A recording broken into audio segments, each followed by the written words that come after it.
There was a lot of interesting comments, and one of them was about big Za'Darius Smith. And you know what? A lot is said about what we think this team needs to put them over the top, but they were still 15-2 without their dogs last year.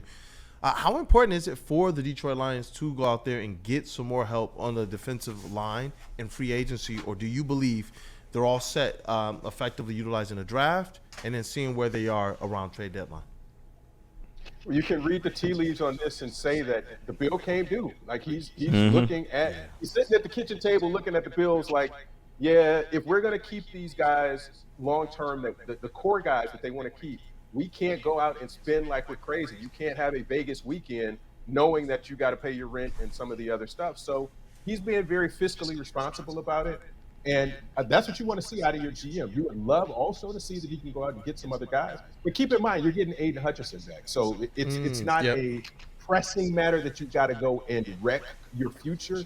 And we see what the 49ers had to do in order to keep Brock Purdy, that they chopped and cut and snipped and did everything just for their quarterback.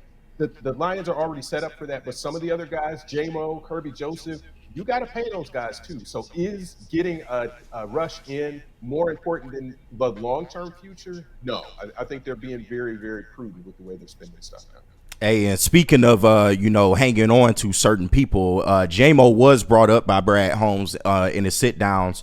Do you think that that's the right move? I know we still got a little ways to go. He already mentioned that, if J-Mo continues on this path, they probably will pick up that 5th-year option. But if he continues to go out there and just be the J-Mo that we think he could be a top receiver in this league, making around 30 to 35 million. Do you think that, maybe they should get out early on J-Mo? Do you think they should extend him at all? What do you think the future of the J-Mo extension looks like?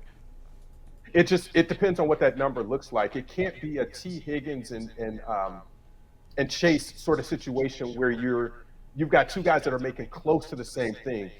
J-Mo is not Sun God. You can't pay him those sorts of numbers. You can pay him kind of middle of the road wide receiver 2 numbers. But that's why you draft well, so that you can have that rookie contract window where you're able to develop guys and hope that second contract isn't going to break you. And that's where they are with a lot of this roster right now, is starting to get second contracts, starting to get to these extensions. Again, I would run to him and say, as soon as he's extension eligible and say, hey, here's a number.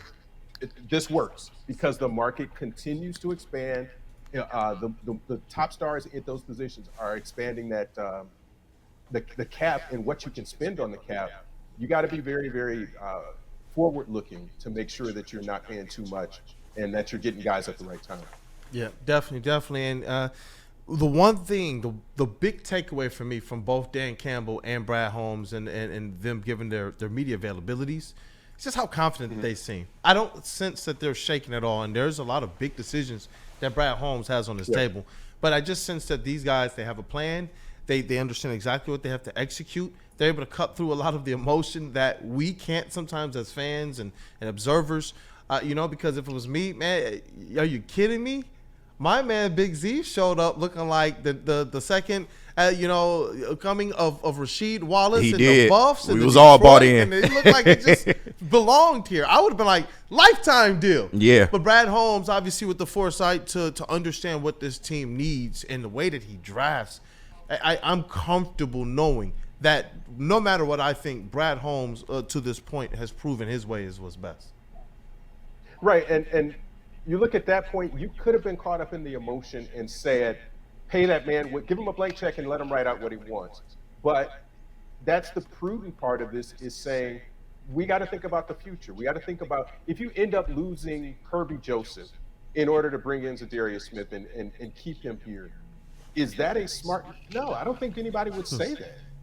And you can go and draft a edge rusher and get some of that production. You're not going to get it all, but again, you've got Aiden Hutchinson. You just need sort of a complementary piece, but not a piece that's going to be.